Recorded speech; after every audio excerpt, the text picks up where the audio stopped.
Saturday morning, mommy, I got 2 out of 3 kids in my bathroom with me. While I am finishing up my double exfoliating, almost done. Let's chat a little bit. I watched Ginny and Georgia last night. I finished Ginny and Georgia last night. Ginny and Georgia. With my husband. Jenny. It's a show. And Maxine at some point started to feel like, okay, y'all don't mess with me no more. Abby, I think her name is Nora, and Jenny. So I cried because I remember feeling like that at one point in my life, at multiple points in my life. I was always in a friend group. I was like the additive to somebody's friend group. I will always feel like they liked everybody else more than they liked me. And I don't know if that was actually true. I really don't care to know if that's true, because girl, that shit hurt. Yeah. So I cried and I told her, I was like to feel like that, it hit different, because that was me before, like, especially always being somebody's friend that already got friends. Like, I never had like a friend that was my friend and we were friends, and that's what it was. I was always somebody else's friend. I was always somebody else's friend. That's how you said. I never really had like deep connections with people that were like, I never had a best friend that was like my friend. I never had a best friend that didn't have an additional best friend. And one thing Max was saying was, I have big feelings. I care. I love to love. I love to feel. And I was like, I'm sitting there like, oh, like that's me. And what's her name? Abby was like, sometimes your big feelings are a lot for everybody. And that's when I started to cry, because being somebody who I am extremely emotional. I'm not like, I just cry all the time. No, I feel, and I like to feel. I am a person who, like, if I'm telling you happy birthday and I deeply care about you, I'm not just gonna tell you happy birthday and go to my day. I want you to know, like, I care about you, and I want you to know I want you to feel good on your special day today. Like, oh my God, you look so pretty. I hope you enjoy your day. It's an honor knowing you. It's a pleasure being your friend, your cousin, whatever the case may be. So when they started to treat her weird, I was like, oh, I remember that. And I told him, I was like, this is why it was so easy for me to drop having friends when I got with him, because I was never nobody's friend. Like, I never had a intimate relationship with any of my friends. And I kind of was like, I kind of like, not that I crave that from a woman, because I get it from my husband, but it's like, dang, I'm 26 years, I'll be 27 this year, and I've never had an intimate relationship I've never had an intimate friendship with a friend. And I've had a lot of friends. I've had a lot of best friends. And majority of them were toxic. Majority of them were not the best relationship, not the best friendship. We all traumatized. But it just really sucks that, like, I gave up on that. And the reason I'm severely traumatized from women. But more importantly, I found it in my husband.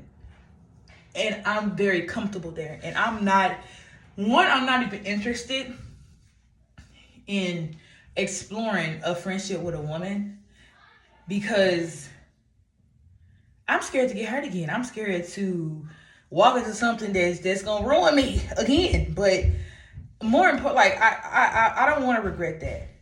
And I got a daughter. I have a daughter who's going to be a friend one day. You know what I'm saying? So what do I do?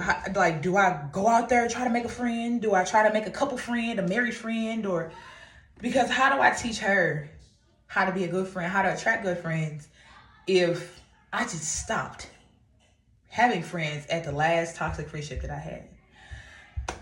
It's a tough situation to be in, to talk about, because I hate falling out with people that I care about. Whether or not you're toxic, whether or not we was, you know what I'm saying, bad friend, whatever you want to call it. Like, I don't know. Like I said, I love to feel, and I love to be in things with people. I've always had a boyfriend. I've always liked the boys. I just want a boyfriend. I like to feel. I like to make people feel good. So when I'm forced to not make people that I love feel good, that sucks for me. And there are friendships to this day that I just really wish that, damn, why just we just couldn't act right? Why we just couldn't not be toxic? Or, and I know, of course, divine play and God's time, all that good stuff, and people around for seasons, but I didn't want that. I didn't want that. No matter if I'm dealing with it or not, I had to chunk it up and take my L, but like, I didn't want to cut off people or stop talking to people that I loved and cared about. But it's a really touchy subject for me. This is so ADHD coded and all over the place. But I don't miss having friends. I don't miss being a friend. But there's a part of sisterhood, women friendships that I'm scared that I'm not gonna be able to experience or explore in. And I got a daughter, so I don't know what to do about that. I'm gonna pray on that. Because I'm not gonna say I had the worst friendships on earth, because I didn't. I did not. I had a lot of good moments with a lot of toxic people. I did. But I don't know. I just really wish that things didn't play out the way they did with the people that I did have in my life. Yeah. I really wish that there were ways that I really wish a lot of women were raised different. I wish that they had more positive women influences around them, and that cutting bitches off and deading bitches and feelings weren't such a just thing to just despise. I used to be butt booty hurt when I stopped being friends with people. As I should be, because I care about you. I love you. I talk to you. I know things about you. You know things about me. We've grew a bond. And I gotta stop talking to you now. I think that's one of the most hurtful things to experience, aside from a heartbreak, aside from a breakup with a boyfriend, because I love you. Gotta do my neck. I actually freaking love you, and now I'm just forced to not extend my love to you anymore. Yeah, so time back into Jeannie in Georgia, Maxine. Feeling like I'm not important or I'm invisible to my friends that's supposed to love me and that I really love. I experienced that at a young age. And when I got older and made friends or people wanted to be friends with me, I would overcompensate, because please don't make me feel invisible. You're not invisible to me. Please. I see you. I hear you. I love you. Please. I know you got other friends. Please don't treat me like I'm invisible. I don't want that. I don't want that at all. I don't want to feel like that with somebody else that I love. And it eventually happened, because like I said,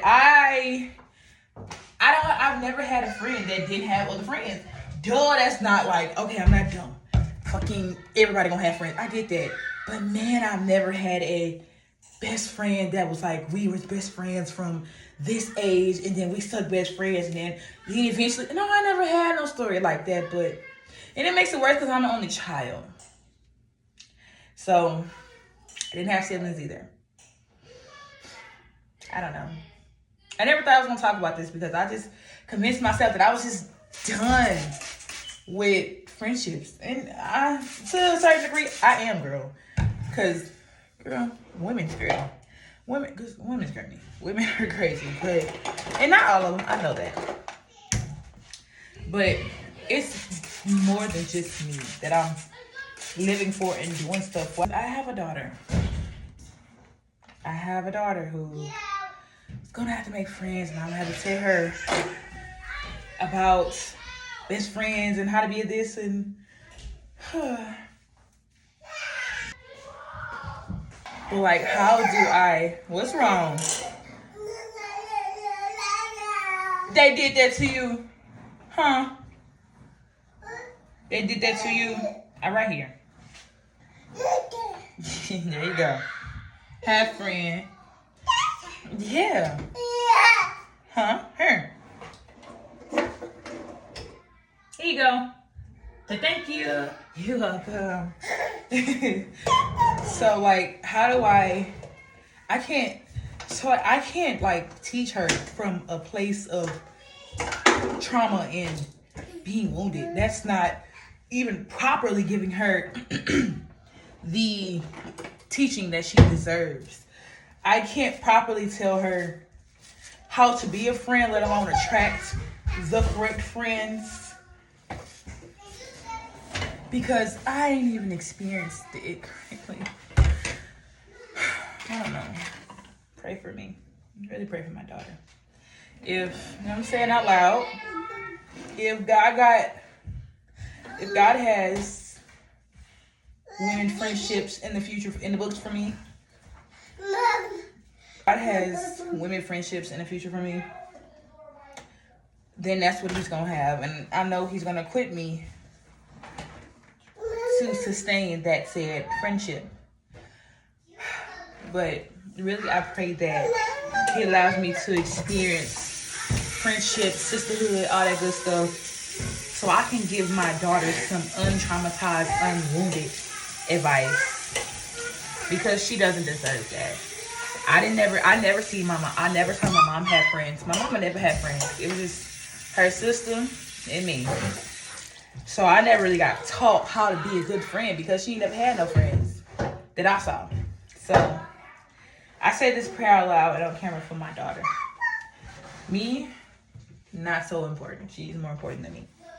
I have to teach my daughter how to not be the woman that hurt me. I have to teach her not to. I have to teach her to not be me and the women who hurt me.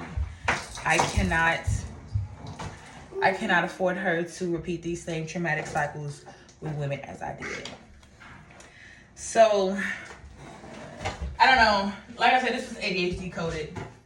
I was all over the place. I started with Maxine, and then I started talking about something else. But that's just how the Most High wanted this conversation to go. I may make another part or something. I don't know. But I really hate that I missed out on womanhood, sisterhood as an adult. Just me and my 3 kids and my man.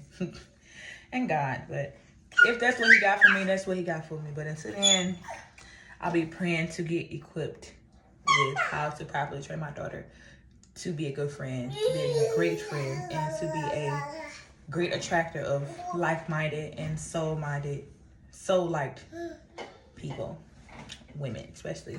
Whew, okay, that was enough. Now I'm emotional. Bye.